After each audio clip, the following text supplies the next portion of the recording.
Buenas noches, estimada teleaudiencia. Bienvenidos a nuestro programa Legalmente Hablando. Los saluda Ricardo Daniel Saciain Sosa.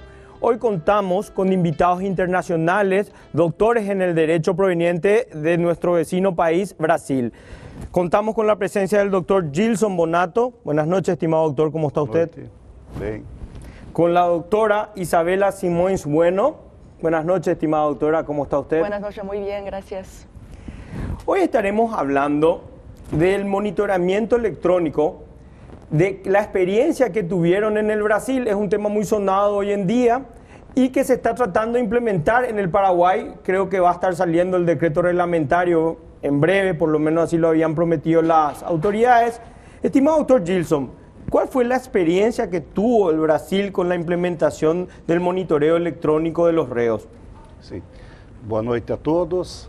A experiência que tivemos no Brasil, ela foi muito positiva, porque com a utilização do monitoramento eletrônico, baixou o número de pessoas que antes estavam presas, encarceradas e agora podem cumprir uma pena ou uma medida cautelar fora da prisão. Claro, primero que nada, disculpe doctor, porque no le pedí una introducción de usted en el derecho para que nuestro público pueda saber quién es usted. Si nos puede dar, por favor, una introducción suya. Sim, eu sou graduado em Filosofia e em Direito, possuo mestrado e doutorado também em Direito e fiz um estágio de pós-doutoramento na Universidade de Coimbra, em Portugal, e atuo como professor universitário e também como advogado. Excelente, mi querido doctor. Entonces, ahora volvemos al tema del monitoreo electrónico. Entonces, es un sistema que a la gente le permite salir a trabajar, poder cumplir con sus cosas. O sea, las ventajas que tiene, ¿cuáles serían? Sim. O monitoramento eletrônico consiste num mecanismo em que é possível saber onde a pessoa se encontra naquele momento. Então, é uma forma de o Poder Judiciário saber exatamente com precisão onde a pessoa está e poder saber se ela está cumprindo ou não aquela determinação judicial. Claro, la medida judicial, por ejemplo, como la restricción de acercarse a una cierta persona, toda esa parte. Doctor, cuando se implementa esto en el Brasil, ¿en qué año fue más o menos? Nós tivemos duas alterações na legislação brasileira. Em 2010, houve uma previsão legal da possibilidade do monitoramento para aquelas pessoas que já estão cumprindo penas, condenados já com o cumprimento da pena. E em 2011, houve uma reforma no Código de Processo Penal, onde, como medida cautelar, foi introduzido também o monitoramento eletrônico. Então, hoje, nós temos o monitoramento eletrônico tanto para pessoas que já estão cumprindo a pena, como para pessoas que estão cumprindo uma medida cautelar, estão sendo investigadas ou estão sendo processadas e é necessário que elas estejam sob o olhar da justiça. ¿Existe algún tipo de estudio donde hable de la efectividad de este tipo de servicio, monitoramiento a favor del reo, en la cual haya sido su utilización positiva en el Brasil? Sim, antigamente no Brasil nós só tínhamos duas possibilidades. Quando uma pessoa cometia um crime e era presa, ou o juiz mantinha essa pessoa presa no presídio, Sim. ou tinha que deixá-la totalmente em liberdade. Não existia um meio termo, uma medida que não fosse tão pesada quanto uma prisão. O sea que era o prisión o libertad. Ou libertar. La parte de prisión preventiva en el hogar, Sim. claro, pero estar ahí, quedarse ahí Sí. continuamente. Lo que hacen las tobilleras electrónicas es que ellos puedan salir. Sim. Em 2011, como disse, houve uma reforma no Código de Processo Penal e o legislador criou várias medidas que deixavam o investigado, o processado, sob o olhar da justiça, mas não precisava necessariamente estar preso. Nós temos outras medidas, por exemplo, a entrega do passaporte. Se o juiz não quer que essa pessoa deixe o país, ele não precisa deixá-la presa. Ele pede que ela deposite na justiça o seu passaporte. Outros casos em que não é conveniente, não é apropriado que a pessoa se aproxime de outras pessoas. Então o juiz coloca uma medida em que ela está proibida de se aproximar, principalmente nos casos da nossa chamada Lei Maria da Penha, que protege as mulheres de agressões por parte de maridos, do esposo. O juiz não precisa deixar essa pessoa presa. Ele proíbe que ela se aproxime da casa, do trabalho da sua esposa. Se ela não cumpre essa medida, então sim, ela pode ser presa. Temos casos também de prisão domiciliar, em que o juiz entende que aquela pessoa não precisa ficar no presídio. Então determina que ela fique presa, cumpra aquela determinação na sua própria casa. E o monitoramento eletrônico auxilia o juiz para controlar se ela está cumprindo ou não essa medida. Então, dentre todas essas medidas, temos em torno de 10 medidas entre a prisão e a liberdade. Uma delas é o monitoramento eletrônico. Y sobre todo, cabe destacar que cuando uno está, bueno, anterior a la implementación de las tobilleras electrónicas, el monitoramiento, cómo usted le controlaba a la persona que tenía prisión domiciliaria y el costo que eso habrá sido con la cantidad de habitantes que ustedes tienen, 200 millones de habitantes entre las penas. O sea que me imagino que bajó el costo de lo que es la prisión preventiva y cómo se hacía antes de la implementación de esta medida. Pregunto por qué, doctor, porque nosotros todavía no lo implementamos, entonces queremos saber cuál fue la experiencia de ustedes en el desarrollo. Sim, a experiência é muito positiva, ela tem várias vantagens. Uma delas é exatamente desafogar os presídios. Os presídios brasileiros têm superlotação e nem todas as pessoas precisam estar presas. Muitas pessoas podem ter uma medida não tão pesada como uma prisão. Então, o monitoramento ele fez com que diminuísse a necessidade de novas pessoas serem presas e colocadas dentro de um presídio. E tem também a questão do custo. Né? Claro. Todos sabemos que a manutenção das pessoas no presídio tem um custo muito elevado. Toda a estrutura ela é muito cara, né? E com o monitoramento eletrônico isso diminui bastante. Aproximadamente hoje no Brasil a manutenção de um preso custa em torno de R$ 2.500 por mês, o que daria 3 milhões de guaranis. Sí, por mês. Por preso que pagamos los contribuyentes. Sim. Um monitorado eletronicamente custa 10% desse valor, cerca de R$ 200, 300 mil guaranis. Então o custo é muito menor. Além do que tem a questão da ressocialização, ou são duas questões. Quando se coloca um preso, uma pessoa no presídio, você está tirando ela do convívio social. Claro. Está tirando ela da sua família, do meio social, do seu trabalho, das suas relações. E quando você tira essa pessoa do presídio, tem um outro problema que é ressocializar essa pessoa. Assim porque mesmo. Há um estigma, né, para conseguir novamente trabalho, uma ocupação, as suas relações sociais. E essa pessoa não entrando e não tendo depois que sair do presídio, além da questão econômica, tem toda essa questão social. E claro que esse monitoramento eletrônico não pode ser utilizado em todos os casos. Temos que ter critérios para saber quem pode, quem tem direito a esse monitoramento, quem tem direito a ficar fora do presídio. Claro, recordemos, como yo siempre digo, nosotros somos un programa didáctico y diferente. Todas las personas están hablando de cómo implementar el sistema de monitoreo electrónico por tobilleras en el país, que es más que necesario. De hecho, en su momento yo lo había ofrecido ya en el 2018, creo que después vino el COVID y no pudo darse.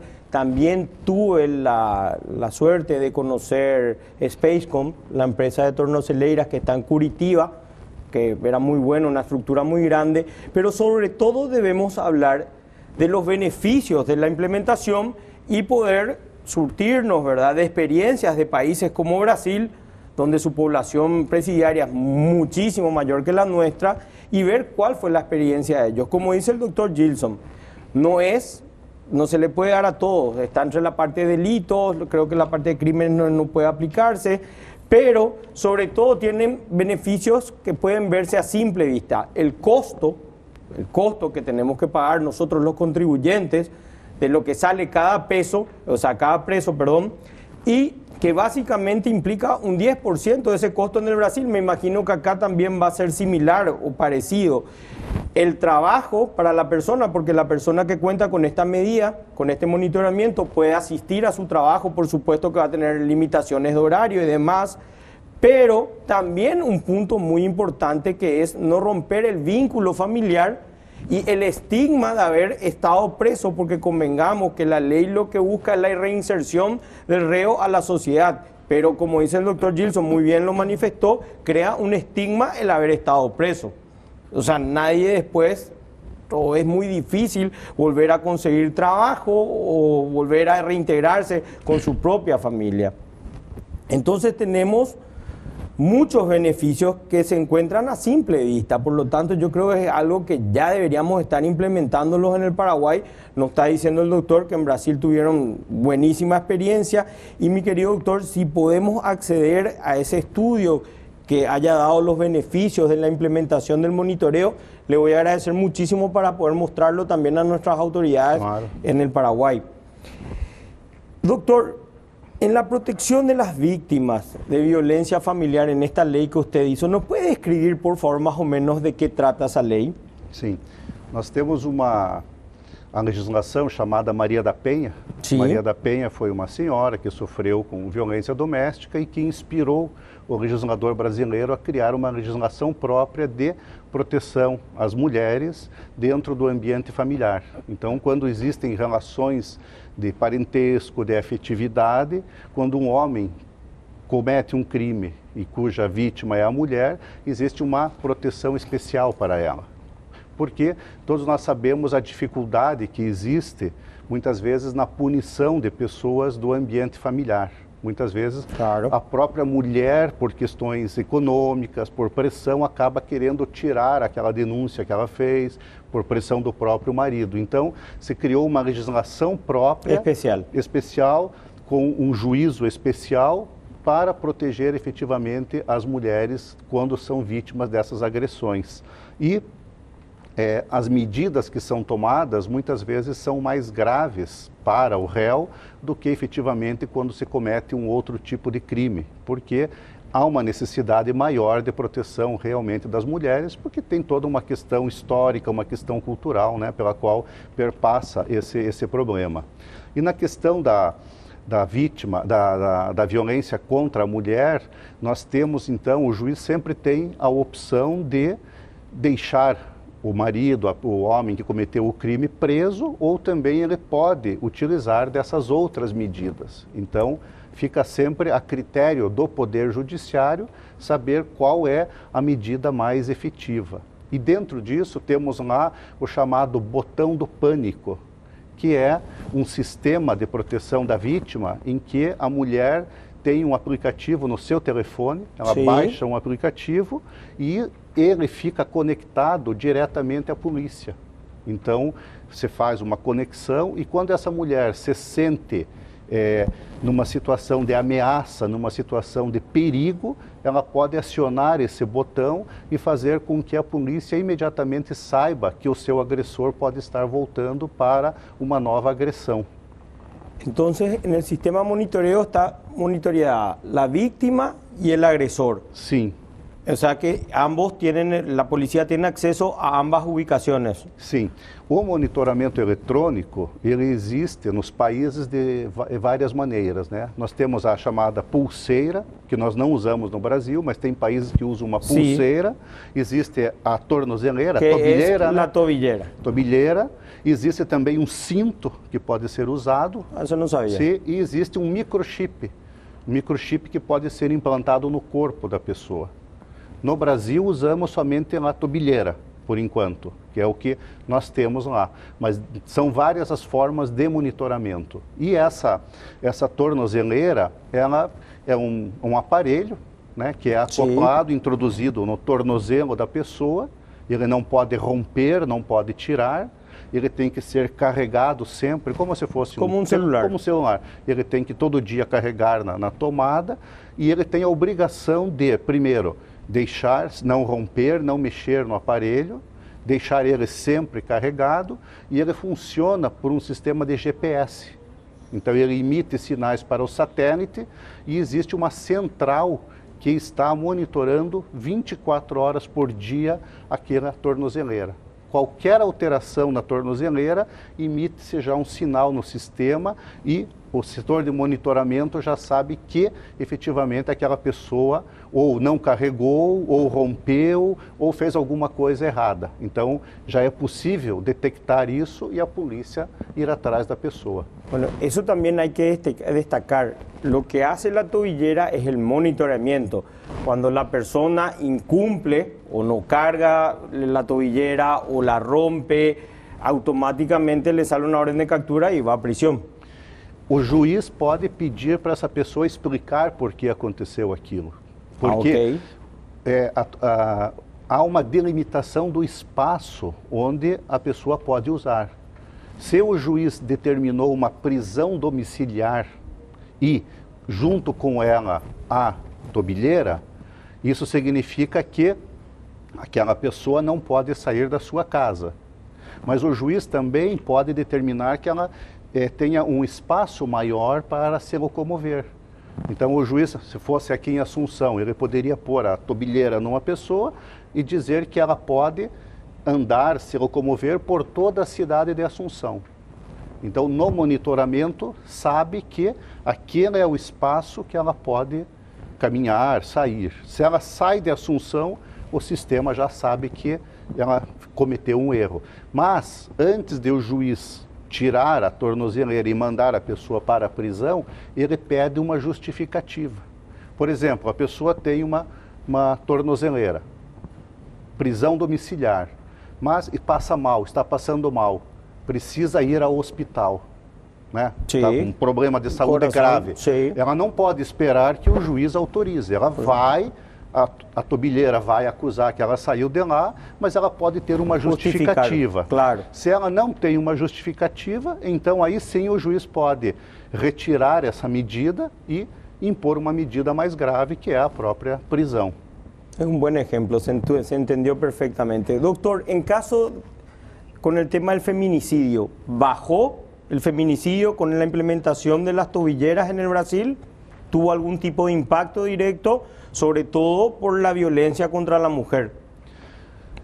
O número de feminicídios ainda é grande no Brasil, né? Eu não tenho o número exato, mas todos os dias mulheres morrem por questão de gênero, por serem mulheres, né, ainda.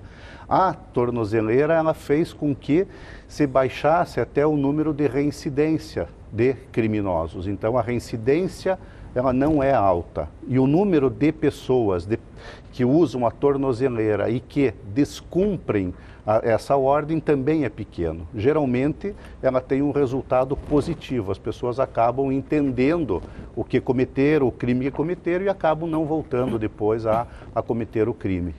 Claro, todo el mundo cuida su medida cautelar y el no estar en prisión es favorable para cualquier persona, por lo tanto ellos mismos cuidan. Doctora Isabela, para hablar al volver de la pausa de la despenalización de las drogas en el Brasil, sus aspectos legales y sociológicos. Ya volvemos luego de la pausa.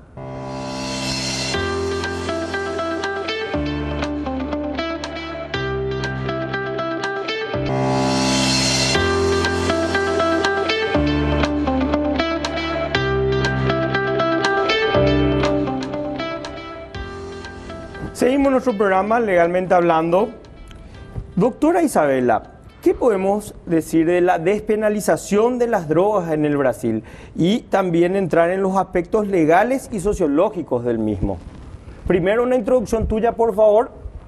Boa noite, meu nome é Isabela Simões Bueno, eu sou doutoranda em Filosofia na Universidade Federal do Paraná, no Brasil, nos aspectos de filosofia política contemporânea e também aspectos éticos em relação ao estudo da filosofia. Também sou advogada criminalista, especialista em direito penal pela Academia Brasileira de Direito Constitucional e professora do curso de Direito da Universidade FESP-PR. O que podemos dizer hoje em relação aos aspectos da descriminalização das drogas no Brasil é que é uma discussão muito urgente. Nós estamos muito atrasados em relação à nossa legislação de drogas no Brasil e em relação às discussões que nós temos na sociedade. Portanto, há uma urgência legislativa em que nós pensemos, enquanto comunidade jurídica e enquanto comunidade acadêmica, em como tratar a questão das drogas, seja ela relacionada ao narcotráfico, seja relacionada à questão do uso, do usuário e da posse para uso pessoal. Portanto, existe essa lacuna na nossa legislação e quando nós temos, de fato, uma previsão legal, essa legislação não atende aos anseios sociais. Por isso que há essa urgência em pensar o assunto. Cuando hablamos de despenalización de la droga, estamos hablando de la despenalización del uso propio, o sea, para el consumo propio, por así decirlo. ¿En cuántos gramos, cómo se define cuál es el consumo propio y qué sería narcotráfico, por así decirlo, un dealer? Esse é uma excelente questão porque é a nossa problemática maior no Brasil. Como definir a questão do uso e como definir o tráfico, como diferenciar essas duas questões. Na nossa legislação, nós não temos parâmetros específicos, parâmetros objetivos para falar sobre isso. Então, existe uma certa discricionariedade do Poder Judiciário em decidir o que é uso e o que é tráfico. Claro, existem alguns aspectos que podemos levar em consideração, como, por exemplo, o plantio em casa, né, de plantas de marihuana, por exemplo, contatos no telefone celular, que podem indicar uma traficância, balança de precisão para pesar as substâncias, tudo isso pode levar a induzir o julgador a pensar numa questão de traficância. Porém, não existem aspectos objetivos como quantidade, por exemplo. E essa é uma discussão atual no Brasil, na qual se propõe atualmente que seja um limite de 25 gramas a 60 gramas de marihuana, consideradas como posse, né, possessão, para o uso pessoal, né? Acima disso poderia ser considerado o tráfico. Claro que esses limites são maleáveis, dependem desses outros fatores que eu citei anteriormente, mas se sugere essa quantidade de 25 a 60 gramas ou possuir 6 plantas femininas, fêmeas, de marihuana em casa, que são aquelas que produzem a substância entorpecente, né? São as fêmeas, as plantas femininas. Existem essas discussões, porém isso ainda não é pacificado, ainda não é uma questão certa no Brasil. En nuestro ordenamiento jurídico, no soy penalista, claro, pero estuve leyendo antes de llegar, creo que es 2 gramos de cocaína lo permitido y 10 gramos de marihuana en el Paraguay, eso está taxativamente. Y en el Brasil las intenciones serían para el uso personal, si hablamos en gramos, de lo que sería cocaína o marihuana o algún tipo diferente de droga, ¿tienen ya una perspectiva? Atualmente a discussão gira muito em torno da marihuana, né, que seria a questão, provavelmente a droga mais utilizada, né, no Brasil, e que é a maioria dos casos de incidência e de movimentação do Poder Judicial nessa questão da posse para o uso pessoal, né, da possessão para o uso personal. Então, o primeiro passo que estamos dando é em relação à marihuana, né, que seria esse limite de 25 a 60 gramas. Existe uma discussão se esse critério deveria ser definido pelo Supremo Tribunal Federal, né, a nossa Suprema Corte, ou pelo Congresso Nacional. El ministro Alexandre de Moraes es el que tiene el caso en la Corte Federal y creo que está en pleno proceso hoy, ahora mismo, ¿sería así? Sim. ¿Y hay algún tipo ya de preopinión al respecto? Nós temos atualmente 5 votos de 5 ministros a favor de considerar a inconstitucionalidade da penalização da questão do uso, de posse para o uso pessoal, e 1 voto contra considerar isso inconstitucional, né, que seria apenas um voto divergente por enquanto, mas isso ainda está em discussão na nossa Suprema Corte. ¿Cuántos miembros son en la Suprema Corte Federal brasileira? São 12, né? 11. 11. São 11. A discussão está 5-1 para a liberação. E faltam 5 ministros ainda a fazerem o julgamento. Mas, provavelmente, dentre os 5, se não todos, muitos vão acabar votando nisso. Porque esse é um recurso que começou em 2015 O relator era o ministro Gilmar Mendes e cada ministro foi dando o seu voto com o passar do tempo e o primeiro voto era para descriminalizar todas as drogas. E agora voltaram atrás. Então o próprio ministro Gilmar Mendes refez o voto e a discussão agora é só da maconha, né, da marihuana. Sim. Então está 5-1 para dizer que o artigo da lei é inconstitucional e permitir até... E o que se discute agora é a quantidade, né? Então estão entre o máximo ser 25 até 60 gramas. Essa é a discussão agora que estão fazendo os ministros nos votos que eles estão prolatando. O sea, si uno tiene esa cantidad de 25 a 50, se tomaría como consumo propio, no tráfico. Sim, de 0 a 25 ou pode ir de 0 até 60. O que eles estão fazendo a discussão é qual seria o limite máximo para se considerar traficante ou usuário. E claro que tem uma outra questão, porque não é só a quantidade que define se a pessoa é usuário ou é o traficante.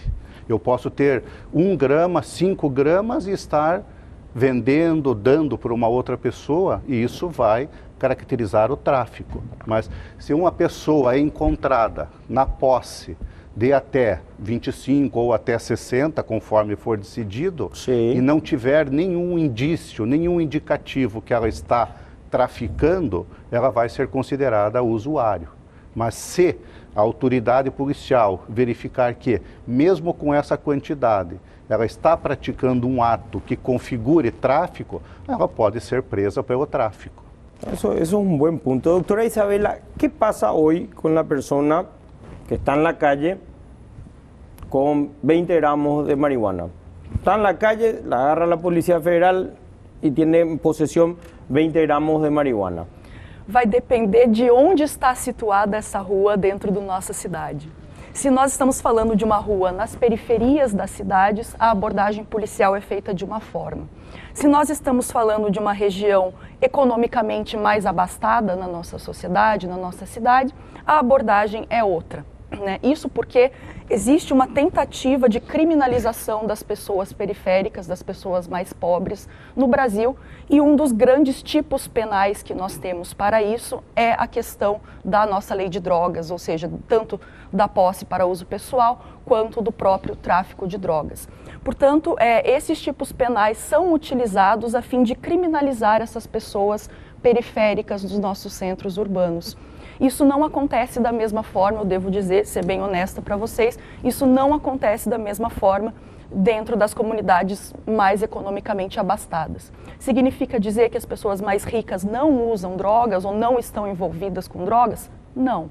Significa dizer que existe uma intenção do Estado em punir as pessoas mais pobres e também a população negra no Brasil. ¿Perdón, la población? Negra. Ah, ok. O sea, esa diferencia existe todavía, o sea, todavía hay esa parte de racismo, por así decirlo. Sim, o racismo é um dos grandes marcadores sociais de diferenciação dentro do Brasil. Nós temos um racismo dentro do sistema de justiça criminal muito proeminente em relação à população negra no Brasil. Nós temos hoje, dentro do nosso sistema carcerário, 67% de pessoas que se auto-intitulam negras ou pardas. Então, existe o que nós chamamos de uma seletividade penal que pune com mais proeminência as pessoas negras no Brasil. Pensé que eso ya era cosa del pasado, no... Gostaríamos que fosse, mas infelizmente ainda é uma realidade muito forte no Brasil, não somente no sistema de justiça criminal, mas na sociedade brasileira como um todo. Hoje nós temos o jurista Silvio Almeida, que é nosso ministro de Direitos Humanos atualmente. Ele tem um termo chamado racismo estrutural. Não é um termo que ele cunhou, mas é um termo que ele popularizou. E o racismo estrutural marca essa diferenciação da população negra, ex-escravizada no Brasil, que atualmente ainda sofre com os resquícios dessa mentalidade racista que nós temos. ¿Y el término en sí de negro está penalizado en el Brasil al utilizarlo o no?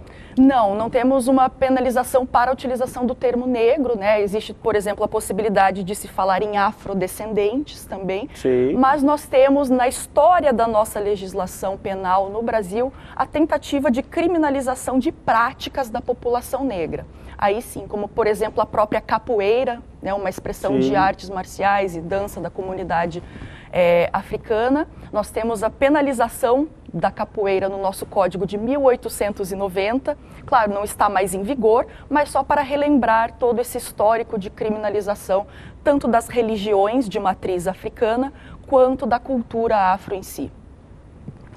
Doctor Gilson, ¿qué opina usted o cuál creería usted que serían las ventajas de la despenalización de la marihuana en el Brasil? ¿Qué ventajas traería? Sim.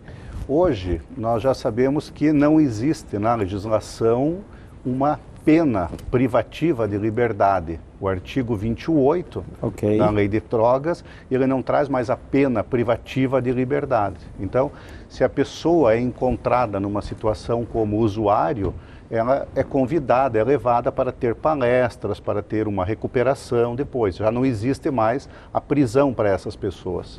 O que está agora se discutindo é realmente descriminalizar, né? Que já não existe a pena, já é despenalizado. Agora quer descriminalizar, tirar isso da lei de drogas e tirar isso da justiça criminal. É claro que pode haver um outro tipo de penalização em outra esfera do direito. Né? Tem países que tem uma multa, tem outro tipo de penalização, mas já não é mais um problema da justiça criminal. Então, as etapas que parecem agora quais são? É justamente, primeiro, acabar o julgamento no Supremo Tribunal Federal, para ter uma posição definitiva. ¿Hay algún tiempo promedio? ¿Se sabe o se maneja, bueno, listo para fin de año, para el otro año? O julgamento começou em 2015 e foi, daí morreu o ministro Zavascki num acidente de avião, ele era que ia fazer o voto, daí esperaram um outro ministro e agora esse ano está indo mais rápido, então cada ministro está votando, mas o que acontece?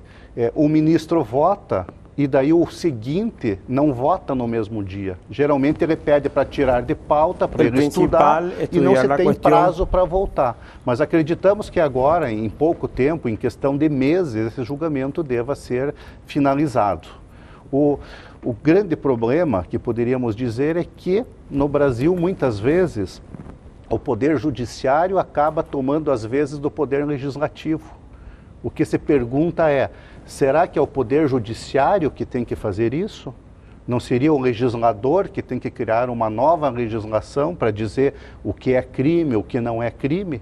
Então nós temos no Brasil o que alguns autores chamam de ativismo judiciário. Os juízes, e nesse caso a Suprema Corte, muitas vezes toma o papel do legislador para acertar questões da sociedade que por demora o legislador não o fez. Então, por exemplo, também essa questão, será que cabe ao judiciário dizer quantos gramas é crime ou quantos gramas diferencia o usuário do traficante, ou seria papel do poder legislativo? Inclusive se debate isso para que posteriormente o próprio poder legislativo edite uma nova legislação de drogas com parâmetros que sejam discutidos na casa legislativa e não por definição dos 11 ministros do Poder Judiciário. Convengamos que na parte prática, doutora, vos que está na parte criminalística, ¿qué pasa si realmente el Congreso brasileño promueve una ley donde despenaliza totalmente y pone los mínimos de tantos gramos a tantos gramos? ¿Qué pasa con la Corte? ¿Quedaría en una laguna? Pues ya sería innecesario la expedición de la Corte. ¿O cómo sería? Existe então essa discussão, né, sobre se o Supremo deveria definir esses critérios ou o nosso Congresso Nacional, né? Atualmente temos, como o Dr. Gilson falou, essa questão do ativismo judicial muito em pauta, portanto, se discute isso no âmbito do Supremo Tribunal Federal, a partir desses votos também dos nossos ministros, porém, mesmo alguns ministros em seus votos já colocam, puxa, nós devemos sim definir os critérios objetivos para diferenciar a questão da posse para uso pessoal e do tráfico, sim, devemos definir esses critérios. Porém, isso deve ser feito por meio de uma legislação especial, por meio do Congresso Nacional, e não seria uma competência, então, do STF. ¿Y qué podemos decir de los aspectos sociológicos con la despenalización de la marihuana en el Brasil? Atualmente, a corrente crítica da doutrina considera a questão das drogas no Brasil como uma guerra. Essa é a palavra que se utiliza, né? Uma guerra às drogas. Justamente por esse recrudescimento das ações policiais nas comunidades periféricas e todas essas tentativas de conter tanto o tráfico quanto essas questões indistintas entre o usuário e o traficante. Porém, as ações para reprimir e tentar combater a questão da traficância são extremamente violentas e acarretam muitas mortes nas nossas periferias e várias questões de vigilância extrema da polícia em comunidades periféricas também, em nome dessa dita saúde pública, que seria o bem jurídico tutelado por esses tipos penais. Portanto, nós temos um gasto no nosso país de 50 bilhões de reais, 50 mil milhões de reais anuais, com questões relacionadas à guerra às drogas. Isso equivale a 0,77% do nosso produto interno bruto, do PIB do Brasil. É muito dinheiro sendo movimentado em prol dessas ações policiais extremamente violentas que acabam resultando no extermínio da nossa população periférica, infelizmente. ¿Por qué el uso extremo de violencia? ¿A qué se podría dar eso? Nós podemos dizer que a nossa polícia tem a intenção de atuar de maneira mais forte nessas comunidades periféricas. Temos, por exemplo, nas favelas do Rio de Janeiro, né, nas comunidades da Rocinha e da Cidade de Deus, a instalação das UPPs, Unidades Pacificadoras de Polícia. São unidades nas quais o corpo policial vigia essas comunidades como que 24 horas por dia, com o uso de armamento muito pesado e também sem fazer muitas perguntas antes de agir, né? A ação é feita de uma maneira muito violenta dentro dessas comunidades que são excluídas socialmente e historicamente no Brasil, né? Entre elas a comunidade negra e a comunidade vulnerável economicamente.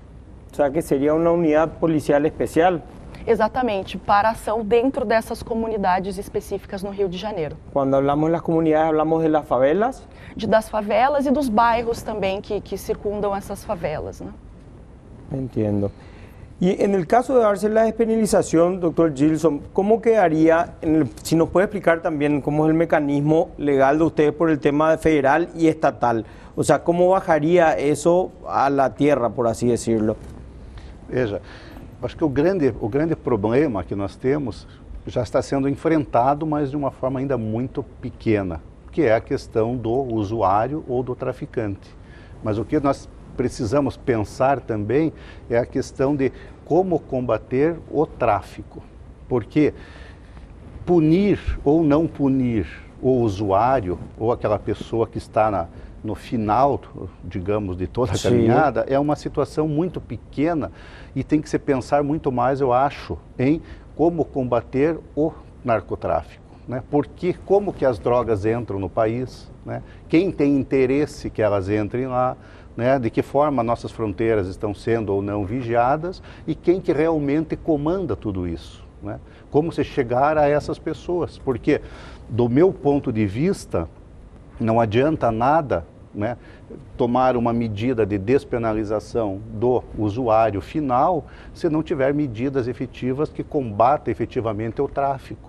Ou por que o Estado também não faz outras políticas? O que se debate muito no Brasil é questão até o uso medicinal, muitas vezes, da maconha, né? Por que o próprio, a gente vê o exemplo do Uruguai, por exemplo, né? Então, por que no Brasil não se pensa ou ainda não se discute de uma maneira mais efetiva essas questões de política que abranjam efetivamente, né, a análise do narcotráfico como num conjunto todo e não só em pequenas medidas despenalizadoras do usuário final, né?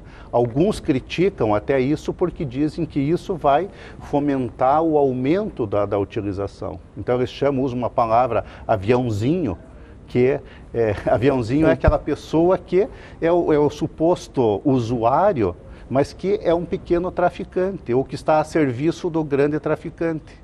Então, se libera hoje, segundo alguns, até 50, 60 gramas, essa pessoa que se passa por usuário pode não ser usuário, mas é um micro que pode estar distribuindo para os outros. E se for apreendido, se for preso, ele pode se passar por usuário. Então, existe uma crítica também nesse sentido.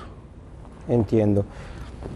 Doctora Isabela, a ver, voy a reformular mi palabra. En el sistema jurídico ustedes tienen las partes, las leyes federales y las leyes estatales. Si nos puede comentar un poquitito de cada una, de cómo se implementan, y también, por favor, decirnos si se despenaliza el uso de la marihuana, ¿cómo se va a aplicar eso a nivel federal o estatal o cómo seria? Atualmente a discussão é feita em nível federal, né? Então nós temos uma legislação para todo o país em relação à questão das drogas, né? E como o nosso Supremo Tribunal Federal também está discutindo essas questões, considera-se isso a nível federal mesmo, então seria aplicado da mesma forma em todos os estados do país. Ok, entonces estaríamos hablando de que despenalizarse, si se despenaliza por el Supremo Tribunal, ya corre para todo el país, todos los estados deben acatar. Ok, debemos ir a una pausa, pero ya volvemos.